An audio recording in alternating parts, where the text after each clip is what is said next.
ABVP की तरफ से रीट लेवल में पीएलआई लगाई हुई थी। आयुष मल जी वकील साहब से जानते हैं क्या कुछ माननीय न्यायालय ने आज कहा।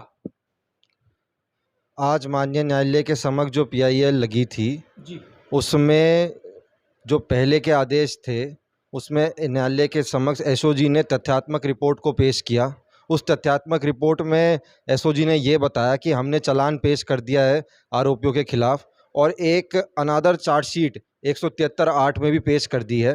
हमने मुख्य रूप से कोर्ट में ये रखा कि जो भी तथ्यात्मक रिपोर्ट पेश की है उसकी कॉपी हमें भी दिलाई जाए और साथ में जो इस पूरे प्रकरण में मुख्य आरोपी हैं, जो बोर्ड के अध्यक्ष डीपी जारोली साहब और जो बोर्ड के सचिव है, जिनमें से डीपी जारोली साहब को तो बर्खास्त कर दिया गया है और सचिव साहब को सस्पेंड कर दिया है, उन पर अभी तक कोई भी जांच नहीं हुई है, ना उनको गिरफ्तार किया है, ना उनको इंटेरोगेट किया है। तो इनसे ज़रूर ये होना चाहिए। तो कोर्ट ने एसओजी को फिलहाल की परिस्थितियों को देखते हुए 2 हफ्ते का समय दिया है और आगामी तारीख में एसओजी के जो खुद एडीजे राठौड़ साहब है उनको भी व्यक्तिगत उपस्थित होने के लिए आदेश दिए हैं।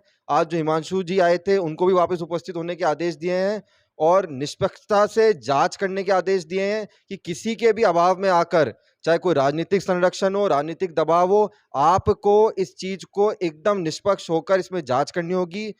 न्यायाधीश ने यह भी कहा कि हमें भी पीड़ा हो रही है कि पूरे देश में इस तरीके के जो चीटिंग के प्रकरण है, इस तरीके जो फर्जीवाड़े हैं पूरे देश में होते जा रहे हैं ये। तो कोर्ट काफ़ी खुद उनका भी दुखदाई एक इसमें रवैया था, काफ़ी परेशान जजेस भी लग रहे थे। तो इसमें हमें आशा है कि आने वाले समय में एक एसआईटी का भी गठन होगा और हो सकता है एसआईटी का गठन ही नहीं, ये पूरा प्रकरण किसी केंद्रीय संस्थान को इन्वेस्टिगेशन हेतु चले जाएगा। क्या लगता है आपको एसओजी की जांच प्रणाली से माननीय न्यायालय सेटिस्फाइड दिखे। एसओजी की जांच जो प्रणाली है उससे माननीय न्यायालय को हम ये नहीं कह सकते कि वो पूरी तरीके से अभी सेटिस्फाइड है, क्योंकि हो ये रहा है कि एसओजी खाली 2 पन्नों में तथ्यात्मक रिपोर्ट लेके आ रही है, नंबरों से खेल रही है। वो न्यायालय ने ये भी सवाल एसओजी से पूछा कि किन किन लोगों के खिलाफ आपने अभी तक इन्वेस्टिगेशन नहीं की, तो उस तथ्यात्मक रिपोर्ट में उन लोगों के नाम नहीं थे, क्योंकि ज्यादातर लोग आरएएस अधिकारी, आरपीएस ऑफिसर, पुलिस के अधिकारी हैं, सरकारी कर्मचारी है, उनका नाम लेने से एसओजी वाले कतरा रहे हैं।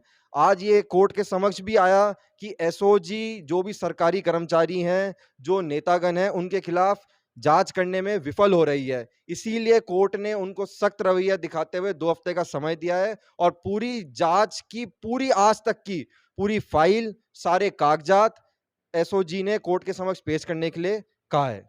माननीय न्यायालय ने फटकार भी लगाई, लंबी बहस चली, क्या कुछ फटकार लगाई आज?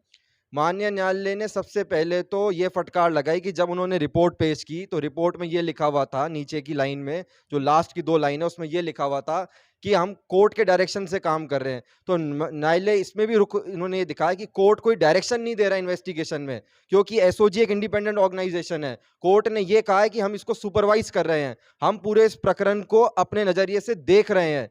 कोर्ट का काम है कि क्या सही है और क्या गलत है, उसमें से कोर्ट अपना निष्पक्ष अपनी राय रखता है। तो माननीय न्यायालय ने एक तो एसओजी के जो हेड हैं उनके नहीं उपस्थिति होने के लिए उनको फटकार लगाई।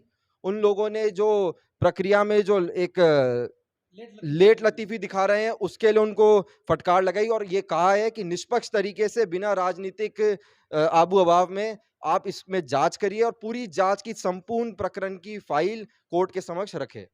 बड़ा दुर्भाग्य है बेरोजगारों का।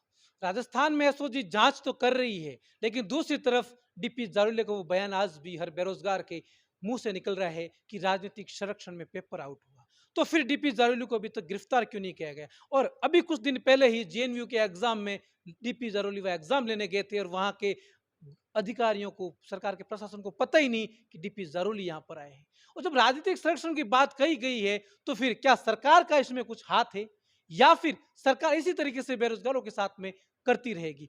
माननीय न्यायालय ने आज फटकार भी लगाई और प्रत्यक्ष रूप से एसओजी के एडीजे अशोक राठौड़ को प्रत्यक्ष रूप से फिजिकल उपस्थिति की बात भी कही गई। अब आगे देखना बड़ा दिलचस्प होगा कि इसमें सरकार एसआईटी का गठन करती है या फिर मामला सीबीआई तक पहुंचता है।